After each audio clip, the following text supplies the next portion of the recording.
ഭജനവയിലൊരുക്കുന്ന വർത്തമാന പുസ്തക പഠനത്തിലേക്ക് ഏവർക്കും സ്വാഗതം.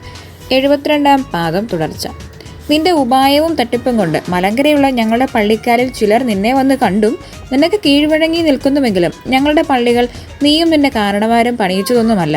ഞങ്ങളെയും ഞങ്ങളുടെ പള്ളിക്കാരെയും ആരും നിനക്ക് വിറ്റിട്ടുമില്ല. ഞങ്ങളുടെ യോഗത്തിന് നിന്നെ കൈക്കൊള്ളുവാൻ മനസ്സുണ്ടെങ്കിൽ കൈക്കൊള്ളും, മനസ്സില്ലെങ്കിൽ ബലത്താലെ കൈക്കൊള്ളിക്കുവാൻ നിന്നെക്കൊണ്ട് സാധിക്കുകയുമില്ല. ഇത് നല്ലവണ്ണം നീ ധരിച്ചുകൊള്ളുക. മേലിലെങ്കിലും ഇത്തരം ഹുങ്കാര വചനങ്ങൾ ആരോടും പറയാനിടയാകരുത്. നിന്റെ കീഴിലുള്ള പള്ളിക്കാരെ കൈവിട്ട് കളയാതിരിക്കുവാനുള്ള കാര്യത്തിന്മേൽ ന്യായങ്ങൾ നീ അന്വേഷിക്കുന്നുണ്ടായിരിക്കും.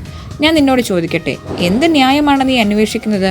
ദൈവകൽപ്പനയോ മാർപ്പാപ്പയുടെ കൽപ്പനയോ?